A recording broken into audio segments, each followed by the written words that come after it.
Alexei Ivanovich, el tutor de la familia del general Zagoriansky, se ve arrastrado al vértigo del juego en la ciudad balneario de Ruletemburgo. Un escenario hostil habitado por almas deambulantes donde la fortuna y el destino se entrelazan de manera inextricable.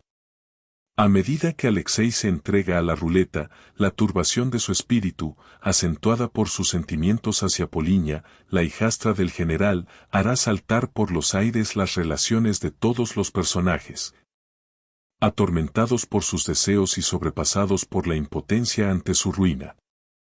Dostoyevski despliega toda su genialidad en una cartografía de pasiones y obsesiones humanas que reflexiona sobre el poder que nuestros deseos incontrolables ejercen sobre nuestra suerte y voluntad. Una obra de profundo cariz autobiográfico que el autor escribió en menos de un mes con la intención de saldar las deudas de su propia adicción al juego y que ahora permite a Navona ampliar su catálogo de ineludibles con una traducción inédita de Marta Rebón Fyodor Dostoyevski. El jugador. De las notas de un joven. Bienvenido a Audioteca L.J. Saré. Clásicos de la literatura universal, capítulo 1, por fin he vuelto después de ausentarme 2 semanas. Los nuestros llevaban ya 3 días en Ruletemburgo. Pensaba que estarían esperándome Dios sabe con qué impaciencia, pero me equivoqué. El general se mostró muy distante, me trató con altivez y me mandó junto a su hermana. Era evidente que habían sacado dinero de alguna parte. Incluso tuve la impresión de que el general me miraba un tanto avergonzado. María Filipovna andaba muy atareada y habló conmigo de pasada, aún así, tomó el dinero, lo contó y escuchó mi informe de principio a fin. Para el almuerzo aguardaban a Mesensov, a un francesito y a cierto inglés, como de costumbre, en cuanto hay dinero, se organiza de inmediato un banquete, al estilo de Moscú. Al verme, Poliña Alexandrovna me preguntó, ¿por qué ha tardado tanto? Y, sin esperar una respuesta, se fue no sé a dónde. Por supuesto, lo hizo a propósito. Aún así, tendremos que aclarar algunas cosas. Hay mucho de lo que hablar. Me dieron una pequeña habitación en la 3ª planta del hotel. De todos he sabido aquí que pertenezco al séquito del general. Por cuanto parece, ya han logrado hacerse notar. Todo el mundo cree que el general es un noble ruso muy rico. Incluso antes del almuerzo, entre otros encargos, se las arregló para enviarme a cambiar 2 billetes de 1000 francos. Lo hice en la recepción. Ahora nos tomarán por millonarios, al menos por una semana. Quería salir con Misa y Nadia a dar un paseo, pero, cuando ya estaba en la escalera, me llamaron para que fuera a ver al general. A este le pareció apropiado preguntarme a dónde pensaba llevarlos. Este hombre definitivamente es incapaz de mirarme a los ojos, ya le gustaría, pero cada vez que lo intenta, le respondo con una mirada tan obstinada, es decir, tan irrespetuosa, que parece quedarse desconcertado. Con un discurso altisonante, amontonando una frase sobre otra hasta perder el hilo, me dio a entender que debía pasear con los niños lo más lejos posible del casino, por el parque. Al final, perdió los estribos y añadió con severidad. Porque, si no, lo veo muy capaz de llevarlos al casino, a la ruleta. Ya me disculpará, añadió, pero sé que es bastante imprudente aún e inclinado posiblemente al juego. En cualquier caso, aunque no soy su mentor y ni siquiera desee arrogarme ese papel, al menos tengo derecho a desear que usted, por así decirlo, no me comprometa a... Pero si no tengo dinero, repliqué con calma. Para perderlo, primero hay que tenerlo. Ahora mismo lo recibirá, contestó el general, ruborizándose un poco, y rebuscó en su escritorio, abrió una libretita y comprobó que me debía unos 120 rublos. ¿Cómo haremos las cuentas? Musitó, hay que hacer la conversión a táleros. Tome, tenga 100 táleros justos, el resto también se le abonará, por supuesto. Acepté el dinero sin decir una palabra. Se lo ruego, no se ofenda por lo que le he dicho, es usted tan suspicaz. Si le he hecho esta observación, ha sido, en cierto modo, para advertirle, y tengo el derecho, por así decirlo, a... De camino al hotel con los niños para el almuerzo, nos encontramos con toda una comitiva. Nuestro grupo había salido a visitar unas ruinas. 2 carruajes espléndidos, unos caballos magníficos. Mademoiselle Blanche, en un carruaje con María Filipovna y Poliña, el francesito, el inglés y nuestro general, sobre sus cabalgaduras. Los transeúntes se detenían estupefactos, el efecto deseado se había conseguido, aunque al general iba a salirle muy caro. Calculé que, con los 4.000 francos que yo les había traído, sumados a lo que claramente ellos habían logrado reunir entre tanto, ahora debían de tener 7 u 8.000 francos, eso es demasiado poco para Mademoiselle Blanche. Mademoiselle Blanche se aloja en nuestro hotel con su madre, y también hace lo propio nuestro francesito. Los sirvientes lo llaman Monsieur le Comte, y a la madre de Mademoiselle Blanche, Madame la Comtesse, bueno, ¿y qué? Tal vez sean de veras un conde y una comtesse. Sabía de antemano que Monsieur le Comte no me reconocería cuando nos encontráramos en la mesa. Al general, por supuesto, tampoco se le ocurrió presentarnos, o por lo menos mencionarme. Aún así, Monsieur le Comte ha viajado por Rusia y sabe bien que lo que allí se conoce como un auchitel es poco más que un don nadie. Sin embargo, me conoce de sobra. De todos modos, admito que me presenté a la mesa sin invitación. Al parecer, el general se había olvidado de dar instrucciones con respecto a mí, pues de lo contrario seguro que me habría enviado a comer a la table d'hôte. 6. Así pues, como aparecí por iniciativa propia, el general me miró con desagrado. La buena de María Filipovna me indicó al instante un asiento, pero el encuentro con Mr. Astley me salvó del apuro y, sin querer, mi pertenencia a esa compañía quedó legitimada. Con ese extraño inglés me había cruzado por primera vez en Prusia, en un compartimento de tren donde viajamos el uno frente al otro mientras yo trataba de alcanzar a nuestro grupo. Luego me volví a cruzar con él en mi entrada a Francia y finalmente en Suiza un par de veces en el transcurso de esas 2 semanas. Y ahora, pronto me lo encontraba de nuevo aquí, en Ruletemburgo. Nunca he conocido a un hombre más tímido, su timidez raya en la necedad, y él mismo lo sabe porque no tiene un pelo de tonto. Sin embargo, es amable y tranquilo. Fui yo quien entabló conversación con él cuando nos conocimos en Prusia. Me contó que aquel verano había visitado Cabo Norte y que le apetecía mucho ir a la feria de Nizhny Novgorod. No sé cómo conoció al general, pero me parece que está perdidamente enamorado de Poliña. Cuando ella entró, la cara se le arreboló como un cielo al amanecer. Se alegró de que me sentara a su lado y, por cuanto parece, ya me considera un amigo íntimo. En la mesa, el francesito alardeó como un pedante, con todo se mostró despectivo y altanero. Pero en Moscú, me acuerdo, se limitaba a decir futilidades. Hablaba mucho de economía y de política rusa. De vez en cuando el general se atrevía a contradecirlo, pero muy discretamente, lo justo para que su dignidad no quedara en entredicho. Yo me hallaba de un humor peculiar, desde luego, antes de la mitad del almuerzo ya me había hecho la misma pregunta de siempre. ¿Por qué aguanto a este general y no me he alejado de toda esta gente hace tiempo? De vez en cuando miraba a Poliña Alexandrovna, ella no me hacía el más mínimo caso.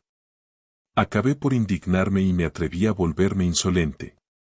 Todo empezó cuando, de repente, sin que viniera a cuento, intervine en la conversación alzando la voz. Se la tenía jurada al francesito. Me volví hacia el general y, sin previo aviso, y al parecer interrumpiéndolo, en voz alta y clara, observé que era casi imposible para los rusos comer en las tables d'hôtes de los hoteles. El general me miró atónito. Si uno tiene algo de respeto por sí mismo, continué, sin duda se verá expuesto a los insultos y tendrá que soportar desaires extraordinarios. En París y a lo largo del Rin, incluso en Suiza, en las tables d'hôtes hay tantos polaquitos y francesitos que simpatizan con ellos que, si uno es ruso, ni siquiera puede abrir la boca. Dije esto en francés. El general me miraba con asombro, sin saber si debía montar en cólera por mi salida de tono o quedarse sorprendido sin más. Así que ya le han cantado las 40, dijo el francesito con altanería y desprecio. En París primero discutí con un polaco, le respondí, luego, con un oficial francés que se puso de parte del polaco. Solo algunos franceses me apoyaron después, cuando les conté que quise escupir en el café de Monseñor. ¿Escupir?, preguntó el general con una perplejidad muy digna e incluso mirando a su alrededor. El francesito me miró escéptico. Sí, así es, respondí. Como durante 2 días pensé que tal vez tendría que ir a Roma para arreglar algunos asuntos nuestros, fui a la Cancillería del Santo Padre en París, 8, para que me visaran el pasaporte. Allí me recibió un pequeño abad de unos 50 años, enjuto y de rostro frío, después de escucharme con amabilidad, pero con una frialdad inaudita, me pidió que esperara. Tenía prisa, claro, pero me senté a esperar, saqué el Opinion Nationale y me encontré con una invectiva atroz contra Rusia. Entretanto, oí que alguien pasaba por la habitación de al lado para visitar a Monseñor, vi a mi abad saludarlo con una reverencia. Volví a dirigirme a él para repetirle mi petición, en un tono aún más seco me pidió de nuevo que esperara. Al cabo de un rato, apareció otro tipo, pero este por negocios, un austriaco, a él lo atendió y lo condujo al instante arriba. Entonces me disgusté mucho, me levanté, me presenté ante el abad y le dije con firmeza que, puesto que Monseñor estaba recibiendo, también podía resolver mi asunto. De repente el abad se apartó de mí, desconcertado, sencillamente no lograba entender cómo un miserable ruso se atrevía a ponerse al mismo nivel que los invitados de Monseñor. En el tono más impertinente, como si le complaciera insultarme, me miró de la cabeza a los pies y exclamó, ¿de verdad cree que Monseñor dejará de tomarse su café por usted? Entonces grité aún más fuerte que él, pues sepa que escupo en el café de su Monseñor. Si no soluciona ahora mismo lo de mi pasaporte, iré en persona a verlo. ¿Cómo? Durante la visita de su eminencia el cardenal, gritó el abad y, apartándose horrorizado, corrió hacia la puerta y se plantó con los brazos en cruz frente a ella, como para demostrar que prefería morir antes que dejarme pasar. Le respondí que yo era un hereje y un bárbaro, que J. suis heretique et barbare, y que me importaban un bledo todos sus arzobispos, cardenales, monseñores y demás. En fin, le dejé claro que no cedería. El abad me miró con un odio indescriptible, luego me arrebató el pasaporte y se lo llevó arriba. Un minuto después ya tenía mi visado. Bueno, señores, ¿quieren verlo? Saqué el pasaporte y les enseñé el visado romano. Pero, aún así, de todos modos, comenzó a decir el general. Lo que lo salvó fue declararse bárbaro y hereje, comentó el francesito son una sonrisita burlona. C'est la haine et pas y vete. ¿Acaso deberíamos tomar de ejemplo a nuestros compatriotas rusos? Vienen aquí, sin atreverse a abrir el pico, y quizá incluso estarían dispuestos a negar que son rusos. Al menos en mi hotel de París empezaron a tratarme con mucho más respeto cuando les conté mi discusión con el abad. Un pan polaco gordo, el que más hostil se había mostrado conmigo en nuestra table de hote, quedó relegado a un segundo plano. Los franceses ni siquiera se quejaron cuando les conté que 2 años antes había conocido a un hombre al que un chasseur francés había disparado en 1812 solo para descargar su rifle. Ese hombre entonces era un niño de 10 años cuya familia no había tenido tiempo de abandonar Moscú. Imposible. Rugió el francesito, indignado. Un soldado francés nunca dispararía a un niño. Sin embargo, así ocurrió, repliqué. Me lo contó un honorable capitán retirado, y yo mismo vi la cicatriz de bala en su mejilla. El francés comenzó a hablar mucho y a toda prisa. El general quiso salir en su ayuda, pero le recomendé que leyera, por ejemplo, algunos pasajes de las memorias del general Perovski, que cayó prisionero de los franceses en el año 12. Al final, María Filipovna tuvo que intervenir para dar el tema por zanjado. El general estaba muy molesto conmigo porque el francés y yo casi nos habíamos puesto a gritar.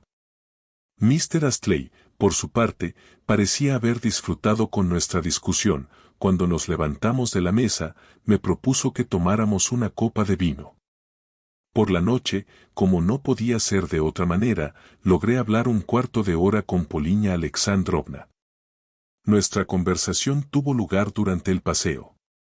Todos se fueron al parque en dirección al casino. Polina se sentó en un banco frente a la fuente y le pidió a Nadienka que jugara a la vista con los otros niños. Por mi parte, también dejé que Misa se fuera, y por fin nos quedamos a solas. Al principio, por supuesto, hablamos de asuntos prácticos. Polina Alexandrovna se enfureció cuando le entregué solo 700 guldenes. Estaba convencida de que, si empeñaba sus diamantes en París, le traería al menos 2000 o incluso más. Necesito dinero a toda costa, dijo, tengo que conseguirlo, de lo contrario, estoy perdida. Le pregunté qué había ocurrido en mi ausencia. Nada, aparte de que llegaron 2 mensajes de Petersburgo, primero, que la abuela estaba muy mal, y, 2 días después, que probablemente ya hubiera fallecido. La información vino de Timofey Petrovich, añadió Polina, y es un hombre de fiar. Ahora estamos a la espera de la confirmación. ¿Así que aquí están todos a la espera? Pregunté. Por supuesto, absolutamente todos, durante medio año han vivido con esa única esperanza. ¿Y usted también? Pregunté. En realidad, yo no soy pariente directa, solo la hijastra del general. Pero estoy segura de que se acordará de mí en su testamento. Tengo la impresión de que le dejará mucho, respondí convencido. Sí, ella de verdad me quería, pero, ¿a usted, qué le hace pensar eso? Dígame, pregunté, en lugar de contestarle, ¿se supone que nuestro marqués está al tanto de todos los secretos familiares? ¿Y por qué le interesa saberlo? Observó Polina con una mirada dura y seca. Por supuesto que me interesa, el general se las ha arreglado ya para pedirle dinero prestado, creo. Su suposición es correcta. ¿Y cómo habría accedido a prestárselo si no hubiera sabido lo de la abuela? ¿Se dio cuenta de que la llamó 2 o 3 veces abuelita, la baboulinka, al referirse a ella durante la cena? ¡Qué relación tan íntima y estrecha! Sí, es verdad. En cuanto se entere de que yo también recibiré parte de la herencia, pedirá mi mano. ¿Es eso lo que quería oír? ¿Solo se la pedirá en ese caso? Pensaba que ya lo había hecho hace tiempo. Sabe muy bien que no, dijo Polina, molesta. ¿Dónde conoció a ese inglés? Continuó tras un breve silencio. Sabía que me preguntaría por él. Le hablé de mis anteriores encuentros con Mr. Astley durante el viaje. Es tímido y enamoradizo y, por supuesto, se ha enamorado de usted, ¿no? Sí, así es, respondió Polina. Y no hace falta decir que es 10 veces más rico que el francés. Por cierto, ¿de verdad posee algo el francés? ¿Está segura? Sí, sin ninguna duda. Es dueño de un chato, ayer mismo me lo confirmó el general. Bueno, ¿está satisfecho? Yo, en su lugar, me casaría con el inglés. ¿Por qué? Preguntó Polina. El francés es más guapo, pero es un granuja, el inglés, en cambio, además de honesto, es 10 veces más rico, contesté. Sí, pero el francés es marqués y más listo, replicó con la mayor serenidad. Aún así, ¿está segura de eso? Volví a preguntarle, sin cejar en mi empeño. ¿Cómo lo oye? A Polina no le gustaban mis preguntas y vi que quería enfurecerme con el tono y el carácter absurdo de sus respuestas, se lo hice saber enseguida. Bueno, en realidad me divierte verlo rabiar, respondió. Aunque solo sea para hacerle pagar su descaro por hacerme este tipo de preguntas e insinuaciones.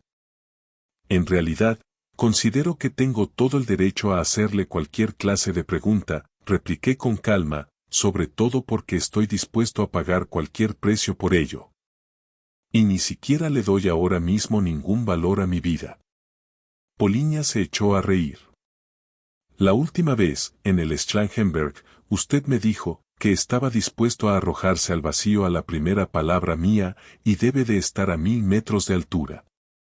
Algún día pronunciaré esa palabra solo para ver cómo se las arregla para cumplir y, créame, no me echaré atrás.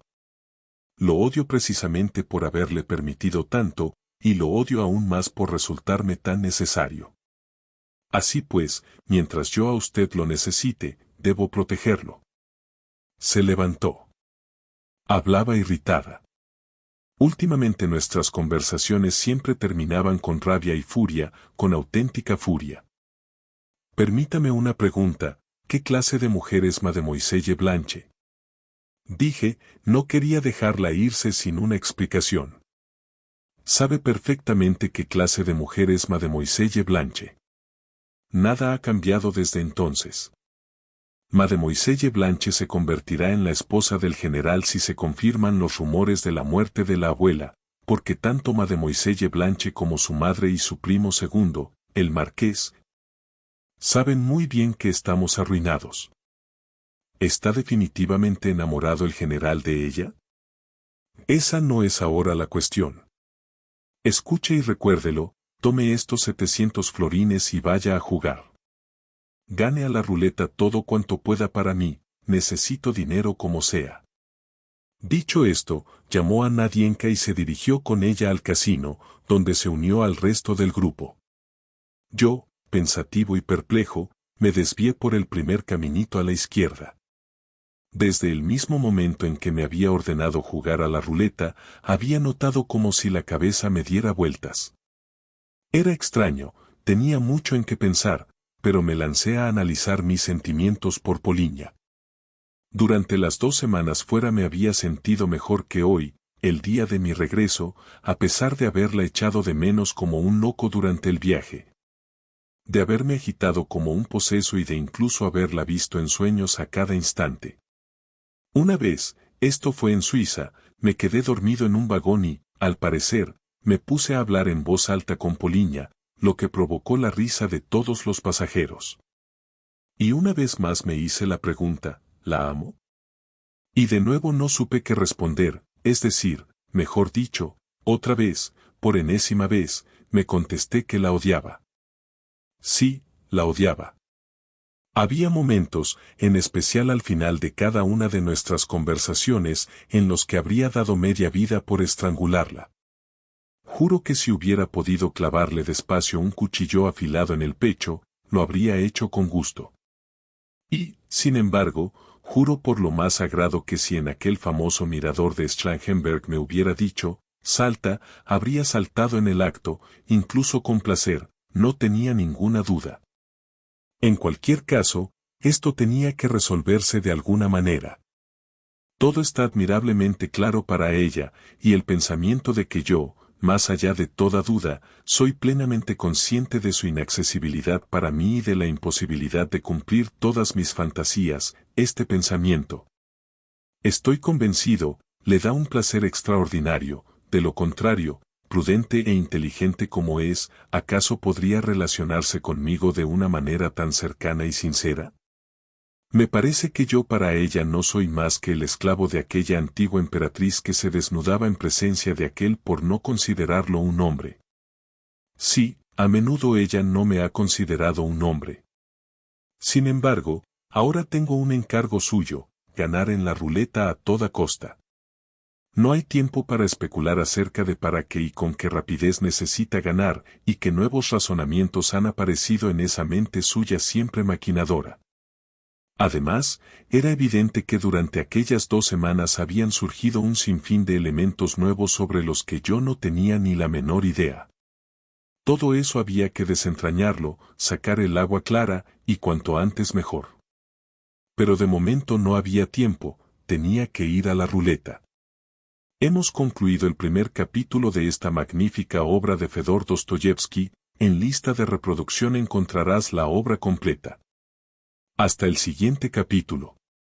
Audioteca LJ Saré. En esta sección te contaremos un libro. Los temas son variados. La IA nos ayuda a seleccionar libros de interés general. Si nos solicitas abundaremos sobre los temas.